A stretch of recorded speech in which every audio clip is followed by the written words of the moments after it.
Hello, അപ്പം നമ്മുടെ അന്തർ സംസ്ഥാന യാത്രയുടെ രണ്ടാം ഭാഗത്തിലേക്ക് എത്തിയിരിക്കുകയാണ്. പുലർച്ചെ ഒരു 3 മണി ആ സമയമൊക്കെ ആയപ്പോഴത്തേക്കാണ് കേട്ടോ നമ്മൾ വേളാങ്കണ്ണിയിലെത്തിയത്. അവിടെ നിന്ന് നമ്മളെല്ലാം റൂം ബുക്കിംഗ് ഒക്കെ കഴിഞ്ഞിട്ട് നേരെ നമ്മുടെ ബിൽഡിങ്ങിലേക്ക് പോവുകയാണ് കേട്ടോ. നല്ല വ്യൂ ആയിരുന്നു കാണാൻ, ഒരു പിങ്കിഷ് ലാവണ്ടർ എല്ലാം മിക്സ് ചെയ്ത സ്കൈ ആയിരുന്നു. അവിടെ എപ്പോഴും ആൾക്കാരുണ്ടായിരുന്നു കേട്ടോ, വന്നും പോയൊക്കെ എന്നുകൊണ്ട്. ഇതാണ് റൂം, 99-ാം നമ്പറായിരുന്നു കേട്ടോ. ഇത് റൂമിൻ്റെ പുറത്തേക്കുള്ള വ്യൂ ആയിരുന്നു. കുഴപ്പമില്ലാത്തൊരു റൂം, അത്ര അടിപൊളിയോ ഭയങ്കര സൂപ്പർ ക്ലീൻഡ് ആയിട്ടുള്ളതാണെന്നൊന്നും പറയാൻ പറ്റില്ല. ജസ്റ്റ് ഒന്ന് അഡ്ജസ്റ്റ് ചെയ്യാം. പിന്നെ നമുക്ക് അധികം നേരം അവിടെ സ്റ്റേ ചെയ്യേണ്ട ആവശ്യമില്ലായിരുന്നു. നമ്മൾ ചെന്നു, വാഷ്റൂമൊക്കെ കുഴപ്പമില്ലായിരുന്നു, ക്ലീനായിരുന്നു. നമ്മൾ ചെന്നു, ജസ്റ്റ് ഫ്രഷായി ഡ്രസ്സൊക്കെ മാറി കുറച്ച് നേരം അവിടെ നിന്നു, അത്രേ ഉണ്ടായിരുന്നുള്ളൂ. അങ്ങനെ ഷടപടയെന്ന് ഞങ്ങൾ ഒരുങ്ങി കഴിഞ്ഞിരിക്കുകയാണ്. ഒട്ടും സമയമില്ല. നമ്മൾ വെളുപ്പിന് വന്നെങ്കിലും നമ്മൾ ടൈം വേസ്റ്റ് ആക്കാതെ കുളിച്ച് ഫ്രഷായി. ഇതാണ് കേട്ടോ മേക്കപ്പ് കാര്യങ്ങൾ. ഇവിടെ എല്ലാവരും റെഡി ആയിക്കൊണ്ടിരിക്കും. ഞാനിട്ടിരുന്ന ഒരു ബ്ലാക്ക് ഫുൾ സ്ലീവും ഒരു പിങ്ക് ജഗിങ്സും ആയിരുന്നു കേട്ടോ. പിന്നെ നമ്മൾ പോയത് അടുത്ത് തന്നെയുള്ള അവരുടെ ഒരു ക്യാൻറ്റീനുണ്ട്. അവിടെ പോയി നമ്മൾ പൈസ പേ ചെയ്ത് എന്തൊക്കെയാണ് വേണ്ടതെന്നുള്ള ഇതുപോലൊരു ടോക്കൺ, ഒരു റെസിപ്റ്റ് കിട്ടും. അതുമായിട്ട് വാങ്ങിയിട്ട് കൗണ്ടറിൽ പോകണം. എന്നിട്ട് ആ ബില്ല് കാണിച്ചു കഴിഞ്ഞാൽ നമ്മൾ എന്താണോ ഓർഡർ ചെയ്തിരിക്കുന്നത്, യൂഷ്വലി എല്ലാ ഹോട്ടലിലും ഒക്കെ കാണുന്ന പോലെ തന്നെ സംഭവമൊക്കെ ക്ലീനും കാര്യങ്ങളൊക്കെ ആയിരുന്നു കേട്ടോ. പക്ഷേ ഫുഡ് അല്ലേ തന്നെ നമ്മൾ മലയാളീസ് പുറത്തേക്കൊക്കെ പോയി കഴിയുമ്പോഴത്തേക്ക് ഫുഡിൻ്റെ കാര്യത്തിൽ കുറച്ച് നെർവസ് ആകും. എസ്പെഷ്യലി ചില സ്ഥലങ്ങളിൽ നമുക്ക് തീരെ ഇഷ്ടപ്പെടില്ല. ഞാനൊക്കെ തമിഴ്നാട്ടിലാണ് പഠിച്ചത്, അതുകൊണ്ട് എനിക്ക് അവിടുത്തെ ഫുഡിനെ കുറച്ച് വലിയ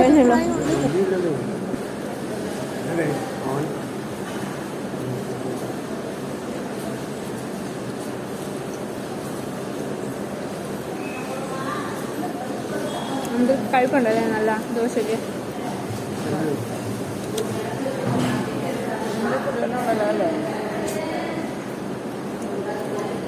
അത് പുള്ളി ഉണ്ടായിരുന്നു. നല്ല വാട്ടർ ആടി, മിനറൽ വാട്ടർ ആടി ഇവര്.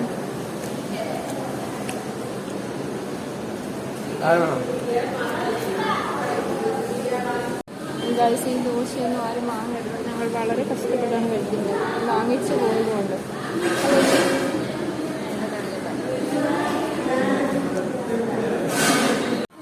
അങ്ങനെ ഞങ്ങൾ യാത്ര തുടങ്ങിയിരിക്കുകയാണ്.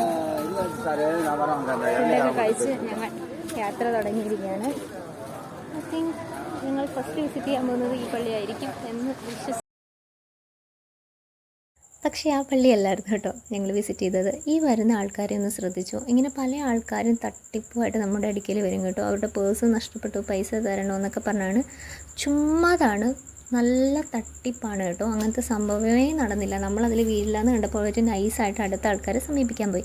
എനിക്ക് തോന്നുന്നു ഇതാണ് ഇവിടുത്തെ മെയിൻ പള്ളികളിൽ ഒന്ന്. 7 പള്ളിയാണ് ഉണ്ടായിരുന്നതെന്നാണ് എൻ്റെ ഊഹം. ഇതാണ് മെയിൻ പള്ളി എന്നാണ് എൻ്റെ ഒരു ഊഹാപോഹം കേട്ടോ, എനിക്ക് കറക്റ്റായിട്ട് അറിയില്ല.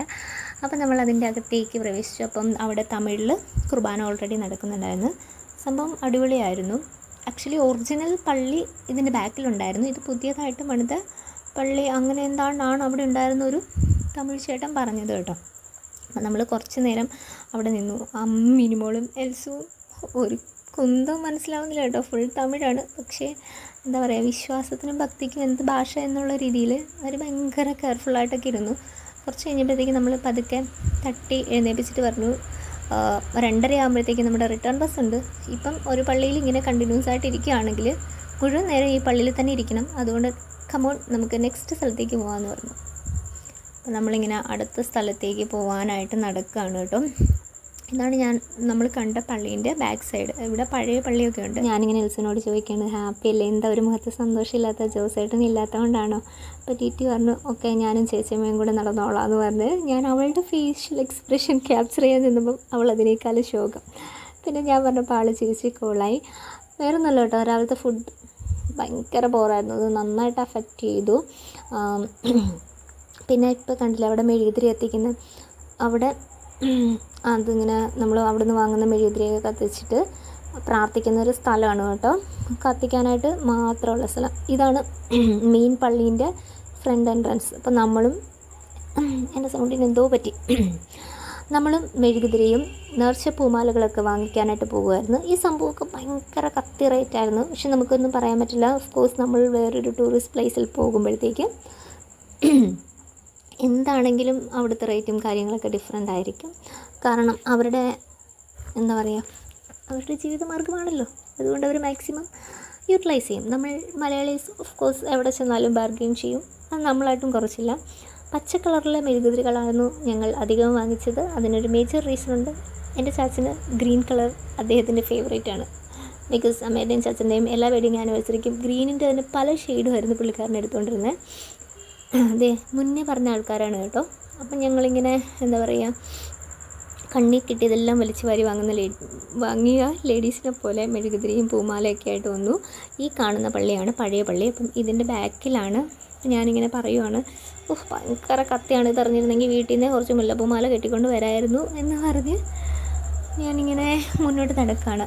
ഞാനീ പറഞ്ഞ ഈ സ്ഥലത്താണ് കേട്ടോ നമ്മൾ മെഴുകുതിരി എത്തിക്കുന്നത്. പഴയ പള്ളിയുടെ അടിക്കാൻ വന്നപ്പോൾ നമ്മൾ അവിടെ ചെന്ന് കഴിഞ്ഞാൽ ഒരു ചേട്ടനുണ്ട്. പുള്ളീൻ്റെ കയ്യിൽ കൊടുത്തു കഴിഞ്ഞാൽ ഈ മാല കറക്റ്റായിട്ട് മാതാവിനെ ഇടിക്കും. ഇതാണ് ഒറിജിനൽ പള്ളി എന്നാണ് അവർ അവകാശപ്പെടുന്നത്.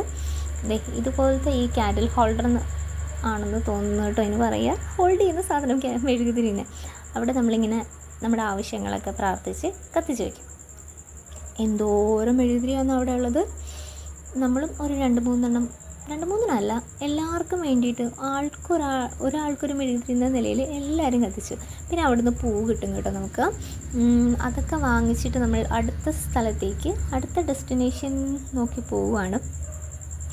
ഇത് കുർബാനയ്ക്ക് പൈസ കൊടുക്കുന്ന സ്ഥലമാണ് കേട്ടോ. അത് കഴിഞ്ഞിട്ട് നമ്മൾ പൂട്ടും താക്കോലും, ഒരു കൊടിമരമുണ്ട്, അവിടെയാണ് നമ്മൾ പൂട്ടും താക്കോലും പൂട്ടിയിടുന്നത്. ഇതൊരു വിശ്വാസമാണ്. ഇവിടെ വന്ന് പൂട്ടിയിട്ടിട്ട് പോയി കഴിഞ്ഞ് കഴിഞ്ഞാൽ നമുക്ക് പുതിയ വീട് പണിയാൻ പറ്റും. പണിത് കഴിയുമ്പോഴത്തേക്കും വന്ന് താക്കോൽ ഓപ്പൺ ചെയ്യണം. ഈ വിശ്വാസത്തിന് വേണ്ടിയുള്ള ഐതിഹ്യം എത്രത്തോളം ശരിയാണെന്ന് എനിക്കറിയത്തില്ല. പക്ഷേ ഞങ്ങൾ പള്ളിയിൽ നിന്ന് വന്ന് 2 ദിവസം കഴിഞ്ഞപ്പോഴത്തേക്ക് എൻ്റെ ആൻറ്റിയുടെയൊക്കെ പഴയ വീട് പൊളിച്ച് പണിയാൻ തുടങ്ങി. ഈ സംഭവം നടക്കുന്നത് ഒക്ടോബർ 23-ാം തീയതിയാണ് കേട്ടോ. ഇപ്പം ഞാൻ ഇതിന് റെക്കോർഡ് ചെയ്ത് അപ്ലോഡ് ചെയ്യാൻ പോകുന്നത് May 4-നാണ്. ഓൾമോസ്റ്റ് അവരുടെ വീട് പണിയൊക്കെ കഴിഞ്ഞിട്ട് വിത്തിൻ എ വീക്ക് അല്ലെങ്കിൽ എന്താ പറയുക 2 വീക്സിനുള്ളിൽ എന്താണെങ്കിലും ഹൗസ് വാമിങ് നമ്മൾ എക്സ്പെക്റ്റ് ചെയ്യുന്നുണ്ട്. അപ്പം ഇതിൻ്റെ പിന്നിലെ സംഭവം എത്രത്തോളം സത്യമാണെന്നറിയില്ല. മഴയിൽ നീന്തുന്നുണ്ടായിരുന്നു, പക്ഷെ അവിടെ ക്യാമറയിലുണ്ടല്ലായിരുന്നു. അത് കഴിഞ്ഞ് നമ്മൾ അടുത്ത ഡെസ്റ്റിനേഷനിലേക്ക് പോവുകയാണ്. അപ്പോഴത്തേക്കും അതുവരെ വെയിലായിരുന്ന സമയത്ത് പിന്നെ മഴ പെയ്തു. ഇവർ വെയിലായാലും മഴയായാലും കുട കരുതിയിട്ടുള്ളതെന്ന് പറഞ്ഞാൽ അവരതൊന്നും ബാധിച്ചതേയില്ല കേട്ടോ. നല്ല ക്ഷീണമായതുകൊണ്ടും ഓൾറെഡി കുറേ പ്രാവശ്യം വിസിറ്റ് ചെയ്തിട്ടുള്ളതുകൊണ്ടും അങ്കിളും ടീച്ചോപ്പനും ടിക്കുമോളും റൂമിൽ റെസ്റ്റ് ചെയ്തു. ഞങ്ങൾ 3 പേരുമാണ് കേട്ടോ പോയത്. ഞാൻ പണ്ടെപ്പോഴോ വന്നതാണ് ശരിക്കും, കോളേജ് ടൈമിൽ വന്നതാണ്. അതുകൊണ്ട് എനിക്ക് നല്ല ഓർമ്മയൊന്നും ഇല്ലായിരുന്നു. ഞാൻ വിചാരിച്ചു എന്തായാലും ദീസ് യങ് ലേഡീസിനെ ഞാൻ ഗൈഡ് ചെയ്യാമെന്ന്. പക്ഷേ അവരെന്നെ ഗൈഡ് ചെയ്യുന്നത് പോലെയാണ് എനിക്ക് പലപ്പോഴും തോന്നിയത്. ആ വലിയ കർത്താവിനെ കണ്ടോ? ഇത്ര വലിയ സ്റ്റാച്ചു ഞാൻ എൻ്റെ ലൈഫിൽ കണ്ടിട്ടില്ല കേട്ടോ. ചിലപ്പോൾ ലോകത്തെ വേറെ എവിടെയെങ്കിലും കാണും. ഞാൻ നേരിൽ കണ്ടിട്ടില്ലായിരുന്നു. അതുകൊണ്ട് തന്നെ എനിക്കും എന്നെപ്പോലെ തന്നെ എൻ്റെ അമ്മയ്ക്കും കുഞ്ഞമ്മയ്ക്കും വളരെ കൗതുകമായിരുന്നു. ഞങ്ങൾ ഒട്ടും ടൈം വേസ്റ്റാക്കാതെ അങ്ങോട്ട് പോയെങ്കിലും ഇടയ്ക്ക് ഹെൽസിൻ്റെ കാലൊക്കെ ഒന്ന് സ്ലിപ്പായിരുന്നു. ഇതൊരു വലിയ പള്ളിയാണ് കേട്ടോ. എനിക്ക് തോന്നുന്നു അവിടെ ഉള്ളതിൽ മൈ ഗോഡ് എൻ്റെ സൗണ്ട് എന്തോ പറ്റി. അവിടെ ഉള്ളതിൽ വെച്ച് ഏറ്റവും വലിയ പള്ളി ഇതായിരിക്കും. നമ്മൾ ചെല്ലുമ്പോഴത്തേക്കും കണ്ടോ എന്ത് വലിയ പള്ളിയാണ്. അതിൻ്റെ ഒരു മൂലയിൽ കുറച്ച് മനുഷ്യന്മാർ നിൽക്കുന്നു. നമ്മൾ ചെല്ലുമ്പോഴത്തേക്കും അവിടെ മലയാളം കുർബാന നടന്നുകൊണ്ടിരിക്കുകയായിരുന്നു. കുറേ അച്ഛന്മാരുണ്ടായിരുന്നു കേട്ടോ. കണ്ടോ ഒരു 5-6 അച്ഛന്മാരുണ്ട്. എനിക്ക് തോന്നുന്നു അവിടെ ഉണ്ടായിരുന്നതിൽ മെജോറിറ്റിയും മല്ലൂസായിരുന്നു. അപ്പം നമ്മളും കുറച്ച് നേരം അവിടെ കുർബാനയ്ക്കൊക്കെ അറ്റൻഡ് ചെയ്തു. അത് കഴിഞ്ഞു നമ്മൾ ചെന്നപ്പം ഓൾമോസ്റ്റ് പകുതി ആയത് കാരണം അധികം നേരം നിൽക്കേണ്ടി വന്നില്ല. ശരിക്കും പറഞ്ഞു കഴിഞ്ഞാൽ ആ പള്ളിയിലിരിക്കുമ്പോൾ എനിക്ക് നന്നായിട്ട് ഉറക്കം വരുന്നുണ്ടായിരുന്നു കേട്ടോ. കാരണം ബസ്സിൽ ജേർണി കംഫർട്ടബിൾ ആയിരുന്നെങ്കിലും നമ്മളധികം ഉറങ്ങിയിട്ടുണ്ടായിരുന്നില്ല. ഏകദേശം ഉറങ്ങുന്ന ലെവലായപ്പോഴത്തേക്കും സ്ഥലം എത്തുകയും ചെയ്തു. അതുകൊണ്ട് ഉറങ്ങിയില്ല കേട്ടോ. അതുകൊണ്ട് പിന്നെ നമ്മൾ ആ പള്ളിയിൽ നിന്ന് കണ്ടു. ഇതാണ് എനിക്ക് സത്യം പറഞ്ഞാൽ പലയിടത്തും ഷൂട്ട് ചെയ്യാനായിട്ട് കുറച്ച് പേടിയുണ്ടായിരുന്നു. എവിടെയൊക്കെ ക്യാമറ അലൗഡാണ്, വീഡിയോസ് നമുക്ക് ഷൂട്ട് ചെയ്യാൻ പറ്റുമോ അറിയാമല്ലോ. അതാണ് ഞാൻ അങ്ങനെയൊന്നും ചെയ്തില്ല. അപ്പം ഇവിടെ നമ്മൾ നിന്ന് പ്രാർത്ഥിച്ച്, ഇവിടെ എന്തോ ഒരു സൈഡിൽ കൺസ്ട്രക്ഷൻ വർക്കൊക്കെ നടക്കുന്നുണ്ടായിരുന്നു കേട്ടോ പള്ളീൻ്റെ തന്നെ. എന്നാ സംഭവം എനിക്ക് മനസ്സിലായില്ല. ഒരു സൈഡിൽ നിന്ന് പ്രാർത്ഥിച്ച് നമ്മൾ പോകുന്നു. കാരണം സമയത്തിൻ്റെ പരിമിതി കുറവും പിന്നെ നമുക്ക് ബാക്കിയുള്ള പള്ളികളൊക്കെ നടന്ന് കാണുകയും ചെയ്യണമായിരുന്നു കേട്ടോ. അതുകൊണ്ട് നമ്മൾ പ്രാർത്ഥിച്ച് ഇവിടെ അപേക്ഷയൊക്കെ സമർപ്പിച്ച് ഇറങ്ങി.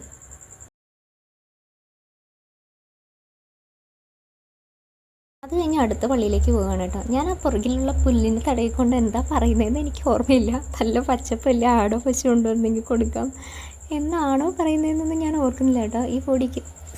ഈ വീഡിയോയ്ക്ക് വോയിസ് ഇല്ലാഞ്ഞുകൊണ്ട് അപ്പം ഞാൻ പറഞ്ഞുകൊണ്ടിരുന്ന ഡയലോഗ് എന്താണെന്ന് ഓർക്കുന്നില്ല. എന്തായാലും അവിടുത്തെ പ്രകൃതി ഭംഗി ആയിരുന്നിരിക്കണം ഏറെക്കുറെ ഞാൻ വർണ്ണിച്ചിട്ടുണ്ടായിരുന്നിരിക്കുക എന്നാണ് എൻ്റെ ഒരു വിശ്വാസം.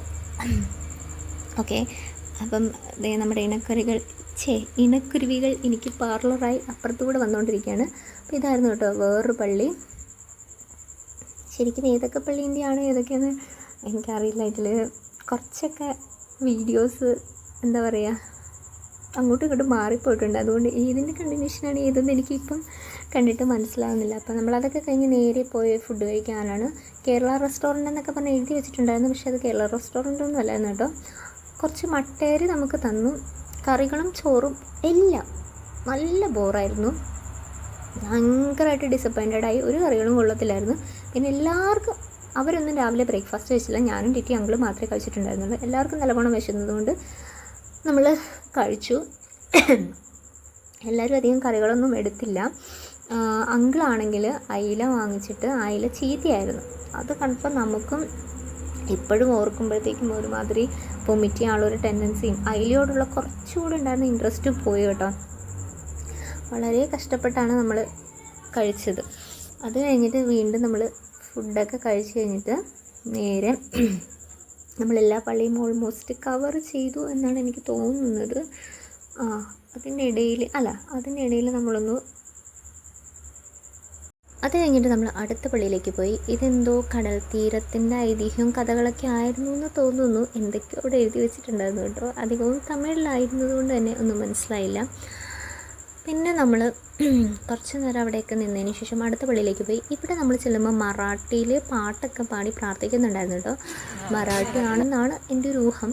അത് കഴിഞ്ഞിട്ട് ഈ ഒരു പള്ളിയിലേക്ക് പോയി. ഈ പള്ളീൻ്റെ അകത്ത് ചെന്നപ്പോഴത്തേക്കും ഒരു നല്ലൊരു വൈബായിരുന്നു. എല്ലാ പള്ളിയിലും നല്ല വൈബായിരുന്നു. അവിടെ എന്തോ കിളികളുടെ സൗണ്ടും അതിൻ്റെ സൈഡിൽ കൂടെ കുറേ കിളികളൊക്കെ നടക്കുന്നുണ്ടായിരുന്നു കേട്ടോ. അപ്പോൾ അവിടെ ആയപ്പോഴത്തേക്കും തിരിച്ചു വന്നായിരുന്നു. ഇവിടുത്തെ പ്രത്യേകത എന്ന് വെച്ചാൽ ഇവിടെയുള്ള സ്റ്റാച്ചുകളൊക്കെ ഭയങ്കര വലുതാണ് കേട്ടോ. ഞാൻ ഇതുവരെയും പോയിട്ടുള്ള ബാക്കി പള്ളികളിലേക്ക് വെച്ച് നോക്കുമ്പോഴത്തേക്കും ഇതിനേക്കാളും വലിയ സ്റ്റാച്ചു ഒക്കെ ഉണ്ടായിരിക്കും. ഇല്ലയെന്നൊന്നും ഞാൻ പറയുന്നില്ല കേട്ടോ. ഇതെന്തോ അത്ഭുത കിണറാണെന്നോ ഇതിൽ പണ്ട് നാണയമൊക്കെ ഇടുമായിരുന്നു എന്നോ ഇതിൽ വെള്ളം കുടിക്കാം അങ്ങനെ എന്തോ സംതിങ് ആണ്. അതിനെക്കുറിച്ച് ഞാൻ ഇപ്പോൾ ഓർക്കുന്നില്ല, അന്ന് ഓർക്കുന്നുണ്ടായിരുന്നു. അതൊക്കെ കഴിഞ്ഞ് പതുക്കെ നമ്മൾ എല്ലാം കഴിഞ്ഞ് റൂമിലേക്ക് പോവുകയാണ്. ഞാൻ മുന്നേ പറഞ്ഞ പോലെ അസീസി ബ്ലോക്ക് 1 അവിടെയായിരുന്നു നമ്മൾ സ്റ്റേ ചെയ്തത്. അതിൻ്റെ ഫസ്റ്റ് ഫ്ലോറിലായിരുന്നു കേട്ടോ. 99 ആയിരുന്നു റൂം നമ്പർ. പിന്നെ നമ്മളെല്ലാ സാധനങ്ങളും കെട്ടിപ്പറക്കി വീണ്ടും 2:30 ആയപ്പോഴത്തേക്ക് വണ്ടിയിൽ കയറി ട്രാവൽ തുടങ്ങി. ഡ്രസ്സൊക്കെ ആയപ്പോഴത്തേക്കും ചേഞ്ച് ചെയ്തായിരുന്നു കേട്ടോ. ട്രാവൽ തുടങ്ങിക്കഴിഞ്ഞാൽ പിന്നെ നമുക്ക് ഒന്നും നോക്കാനുള്ള ഫുഡടിയാണ്. ഇതിൻ്റെ അകത്തൊക്കെ എൻ്റെ കോലം കണ്ടു കഴിഞ്ഞാൽ എനിക്ക് തന്നെ പേടിയാകുന്നു. കാരണം ഞാൻ ആ ഹിമാലയൻ്റെ കാജളായിരുന്നു ഉപയോഗിച്ചിരുന്നത്. അതൊക്കെ ആകെ സ്പ്രെഡായിട്ട് നമ്മൾ യാത്ര മുന്നോട്ട് തുടങ്ങി. ഇടയ്ക്ക് നല്ല അടിപൊളിയായിട്ട് കഴിക്കുന്നുണ്ടായിരുന്നു കേട്ടോ. വേറൊന്നും കണ്ടല്ല, ഉച്ചയ്ക്കത്തെ ഫുഡ് അത്ര നന്നല്ലാത്തതുകൊണ്ട് എല്ലാവർക്കും നല്ലവണ്ണം വിശക്കുന്നുണ്ടായിരുന്നു. കയ്യിലുണ്ടായിരുന്ന സ്നാക്സൊക്കെ മക്കന്ന് കഴിച്ച് പുറത്ത് പ്രകൃതി ഭംഗി ആസ്വദിക്കുകയായിരുന്നു. ദോഷം പറയല്ലോ, നല്ല ബ്യൂട്ടിഫുൾ ആയിട്ടുള്ള സ്ഥലമായിരുന്നു കേട്ടോ. നമ്മുടെ ഞാൻ പറഞ്ഞില്ലേ എല്ലാവരും നല്ല സ്നാക്സ് കഴിക്കലായിരുന്നു. എല്ലാവരും മീൻസ് ഞാനും കിട്ടിയാട്ടോ മെയിനായിട്ട് കഴിച്ചത്. അത് നമ്മുടെ ചില തമിഴ് സിനിമയിലൊക്കെ കാണുന്ന പോലത്തെ എന്താ പറയുക ഒരു നാട്ടിൻ പ്രദേശം, ഒരു ഗ്രാമപ്രദേശം. പക്ഷേ അവിടെ അധികവും ഞാൻ കണ്ടത് കുടിലുകളാണ് കേട്ടോ. വൈക്കോല് കൊണ്ട് മേഞ്ഞിട്ടുള്ള. എനിക്ക് തോന്നുന്നില്ല നമ്മുടെ നാട്ടിലൊക്കെ ഇപ്പം ഇതുപോലത്തെയൊക്കെ ഉണ്ടാകുന്ന. ഇത് എന്തോ ജയൻ രവിയുടെ ഒരു സിനിമയിലെ സംതിങ് അതിൽ കുറച്ച് വിഷ്വൽസ് പോലെ തോന്നി. പിന്നെ ചില സ്ഥലമൊക്കെ കണ്ടപ്പോൾ നമ്മുടെ ആലപ്പുഴയിലെ കുട്ടനാടിൻ്റെ കുറച്ച് സിമിലാരിറ്റിയൊക്കെ തോന്നി കേട്ടോ.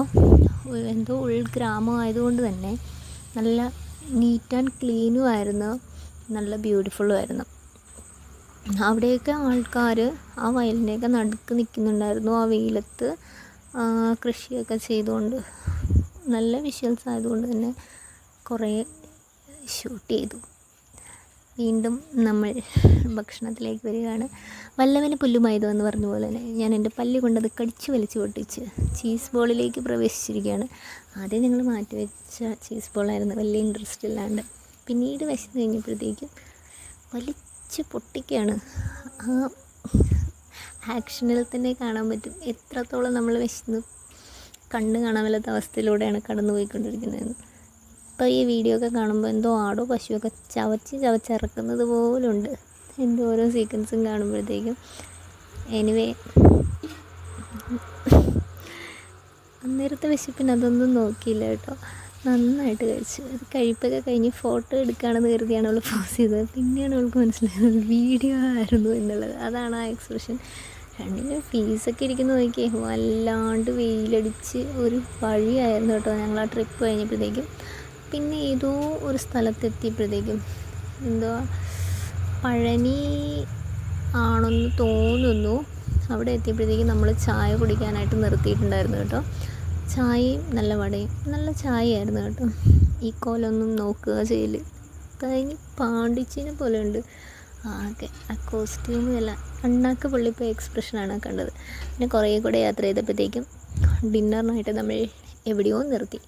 ആദ്യം ഞങ്ങൾ ഭയങ്കര നല്ല ഹോട്ടലൊക്കെ അന്വേഷിച്ച് പോയെങ്കിലും പിന്നെ അവിടെ കണ്ടിരുന്ന എല്ലാവരും കഴിക്കുന്ന ഒരു റെസ്റ്റോറൻറ്റിൽ തന്നെ മസാല ദോശ കഴിക്കാനായിട്ട് കയറി. എൻ്റെ കഴിപ്പൊക്കെ കണ്ടു കഴിഞ്ഞാൽ എനിക്കെന്തോ മസാല ദോശയോട് പൂർവ്വ വൈരാഗ്യം ഉള്ളതുപോലെയും ഞാനെന്തോ കൊലക്കുറ്റത്തിന് ജയിലിൽ കിടന്നിട്ട് ഭക്ഷണം കാണാത്ത വന്ന ആൾക്കാരെ പോലെയും എന്തോ ഒരു റൗഡി ലുക്കൊക്കെ എനിക്ക് തന്നെ ഇപ്പോൾ ഫീൽ ചെയ്യുന്നുണ്ടോ. എന്ത് കോലമായിരുന്നു കഴിപ്പൊക്കെ നോക്കി. മതി നീ കൂടുതൽ എടുക്കുകയൊന്നും വേണ്ട, അങ്ങനെ എന്തോ ആണ് ആ ഡയലോഗെന്ന് തോന്നുന്നു. സമയത്തിൻ്റെ പരിമിതി മൂലമായിരിക്കണം കേട്ടോ കഴിച്ച. ഈ പിള്ളേരെ കുറിച്ച് പറയാതിരിക്കാൻ പറ്റില്ല. കാരണം നമ്മൾ തിരിച്ചു പോകുമ്പോൾ നമ്മുടെ കോ പാസഞ്ചറായിട്ടൊരു ചേട്ടന് വയ്യാണ്ട് വന്നായിരുന്നു. ഒരു ചെസ്റ്റ് പെയിനൊക്കെ വന്നപ്പോഴത്തേക്ക് എല്ലാവരും പേടിച്ചു പോയി, കാർഡിയാക് അറസ്റ്റോ സംതിങ് ആയിരിക്കുമെന്ന്. ഒരു കുഗ്രാമത്തിൻ്റെ ഇടയിൽ വെച്ചിട്ടായിരുന്നു. അത്രയ്ക്ക് എന്താ പറയുക, ഒരു റൂറൽ ഏരിയ എന്ന് വേണമെങ്കിൽ പറയാം. അവിടെ വെച്ച് ഹോസ്പിറ്റലും കാര്യങ്ങളൊന്നും ഇല്ലായിരുന്നു. ഈ പിള്ളേരാണ് ആക്ച്വലി ഒരു കോളേജ് സ്റ്റുഡൻസാണ്. അവരാണ് എല്ലാം കണ്ടുപിടിച്ച് അന്വേഷിച്ച് നിർത്തി ചാടി ഓടി ബാക്കി ബസ്സൊക്കെ നിർത്തിയിട്ട് ഹോസ്പിറ്റലൊക്കെ കണ്ടുപിടിച്ച് ലാംഗ്വേജിൻ്റെ ഇഷ്യൂസ് ഉണ്ടായിരുന്ന നമുക്ക് വേണ്ടിയിട്ട് ഹെൽപ്പ് ചെയ്തതുമല്ല. ഡ്രൈവറും കണ്ടക്ടറും ആ ബസ്സിലുണ്ടായിരുന്ന എല്ലാവരും നന്നായിട്ട് സഹകരിച്ചു കേട്ടോ. 2-3 മണിക്കൂറോളം നമ്മൾ വെയിറ്റ് ചെയ്യേണ്ടി വന്നു. ആൾക്ക് കുഴപ്പമൊന്നുമില്ല, ജസ്റ്റ് ഗ്യാസ്ട്രിക് ഇഷ്യൂസ് ആയിരുന്നു. ഇഞ്ചക്ഷനൊക്കെ എടുത്ത് തിരിച്ച് കയറുന്നവരെ. അതിൻ്റെ തൊട്ട് മുന്നായിട്ട് നമ്മളൊരു ആക്സിഡൻറ്റ് കണ്ടായിരുന്നു. അയ്യോ, വല്ലാത്ത അവസ്ഥയായിരുന്നു കേട്ടോ. ഒരു ബൈക്ക് ഇടിച്ചിട്ടൊരു ചെറുപ്പക്കാരൻ നല്ല പോണം എന്താ പറയുക, കാലൊക്കെ ഇങ്ങനെ തിരിഞ്ഞ്, അത് ഓർക്കുമ്പോൾ തന്നെ ഇപ്പോൾ പേടിയാവുന്നു. അപ്പം അവരാണ് നമ്മളെ ഹെൽപ്പ് ചെയ്തത്. ഈവൻ അവരുടെ നാട്ടിൽ വന്ന ആൾക്കാരെ ഭദ്രമായിട്ട് ഏൽപ്പിക്കുകയാണോ അല്ലെങ്കിൽ എന്താണെന്നറിയില്ല, യങ്സ്റ്റേഴ്സിൻ്റെ ഇടയിലുള്ള റെസ്പോൺസിബിലിറ്റി ആണോ എന്നറിയില്ല. അതൊക്കെ കഴിഞ്ഞ് നമ്മൾ വീണ്ടും മുന്നോട്ട് യാത്ര തുടർന്നപ്പോഴത്തേക്കും ട്രിച്ചി എത്താറായിട്ടുണ്ട്. അപ്പോൾ ഞാൻ എൻ്റെ പഴയ ഓർമ്മകളൊക്കെ കൈവറുകയായിരുന്നു. ഞാനിങ്ങനെ റെയിൽവേ സ്റ്റേഷനിൽ നിന്ന് ഇറങ്ങിയിട്ട് ഈ ബസ് സ്റ്റാൻഡിൽ നിന്നാണ് പെനമ്പല്ലൂർക്കുള്ള ബസ്സൊക്കെ കയറി പോയിട്ടുണ്ടായിരുന്നത് എന്നൊക്കെ പറഞ്ഞിങ്ങനെ കാണിച്ചു കൊടുക്കുമായിരുന്നു എൻ്റെ വീട്ടുകാരെ. പഴയ കഥകളൊക്കെ പറയുമായിരുന്നു, കോളേജ് ടൈമിലുള്ള കഥകളൊക്കെ. ഇതിപ്പോൾ ഏതോ NITയുടെ വാതിക്കൽ കൂടെയാണ് കേട്ടോ പോകുന്നതെന്ന് എനിക്ക് തോന്നുന്നു, ഓർമ്മയില്ല. അങ്ങനെ നമ്മൾ ഏറെക്കുറെ കേരളത്തിലേക്ക് കടന്നിരുന്നു. ഇനി മുന്നിൽ വരുന്നത് ഒരു ടണലാണ്, നമ്മുടെ തൃശ്ശൂർ പാലക്കാടിൽ കണക്ട് ചെയ്യുന്നൊരു ടണൽ. അപ്പോഴത്തേക്കും ഈ ടണലിൻ്റെ പണി നടന്നു കഴിഞ്ഞിട്ടാണോ, പണി നടന്നു കഴിഞ്ഞ സമയത്ത് ഞാനൊരു പ്രാവശ്യം എൻ്റെ അമ്മായിൻ്റെ വീട്ടിൽ പോയായിരുന്നു. അപ്പോൾ ഞാനിങ്ങനെ വന്നിട്ട് ചാച്ചനോട് പറഞ്ഞു, ഒരിക്കൽ നമുക്ക് ഈ ടണലിൽ കൂടെ പോകണം കേട്ടോ, നല്ല ഭംഗിയാണ്. അപ്പോൾ നല്ല ഭംഗിയാണ്, ഇതിന് കുറേ വഴികളൊക്കെ ഉണ്ട്, നമുക്ക് വഴി തെറ്റിപ്പോവും, നമ്മൾ ഈ കാണുന്ന ഇംഗ്ലീഷ് സിനിമയിലൊക്കെ കണ്ടിട്ടുള്ളത് പോലെ ആണ്, അപ്പോൾ നമുക്ക് പോകാമെന്നൊക്കെ പറഞ്ഞിരുന്നു. പക്ഷേ അതൊന്നും സാധിച്ചില്ല കേട്ടോ. ഇതിപ്പോൾ നേരം വെളുത്ത് നമ്മൾ തിരിച്ച് തണ്ണീർമുക്കം ബണ്ടാണ് കേട്ടോ. 2 ജില്ലകളെ കണക്ട് ചെയ്യുന്ന തണ്ണീർമുക്കം ബണ്ട്. അതായത് ആലപ്പുഴ ജില്ലയിൽ നിന്ന് കോട്ടയം ജില്ലയിലേക്ക് പോകുന്ന വിശാലമായി കിടക്കുന്ന നമ്മുടെ തണ്ണീർമുക്കം ബണ്ടും അതിനടിയിലൂടെ പോകുന്ന വേമ്പനാട്ട് കായലും. രാവിലെ ഒരു 7 മണിയൊക്കെ ആയപ്പോഴത്തേക്കും നമ്മൾ കോട്ടയത്തെത്തി. എവിടെ നിന്നാണോ ജേർണി സ്റ്റാർട്ട് ചെയ്തത് അവിടെ എത്തി. അവിടെ നിന്ന് നേരെ നമുക്ക് ആലപ്പുഴ ബസ് ഉണ്ടായിരുന്നു. അങ്ങനെ നമ്മൾ ആൻറ്റിയൊക്കെ അവരുടെ സ്റ്റോപ്പായ തണ്ണീർമുക്കത്തും ഞങ്ങൾ ഞങ്ങളുടെ സ്റ്റോപ്പായ മുട്ടത്തിപ്പറമ്പിലേക്കും ഇറങ്ങി. അങ്ങനെ മനോഹരമായ യാത്ര അവിടെ അവസാനിപ്പിച്ചു. എനിക്ക് തോന്നുന്നു ഞങ്ങളുടെ ഫാമിലിയൊക്കെ ഏറെ ദൂരം പോയിട്ടുള്ള ആദ്യത്തെ യാത്ര ഇതാണ്. ചെറിയ വിഷമങ്ങളുണ്ടായിരുന്നു. ഈ യാത്രയിലുടനീളം ഞാനും എൽസുവും ഏറ്റവും കൂടുതൽ മിസ് ചെയ്തത് ഞങ്ങളുടെ ചാച്ചേനെയാണ് കേട്ടോ. കാരണം ജോസേട്ടനാണ് ഈ സ്ഥലത്ത് പോകാൻ ഏറ്റവും കൂടുതൽ ആഗ്രഹിച്ചത്. ഓരോ യാത്രകളും ഓരോ ഓർമ്മകളാണല്ലോ.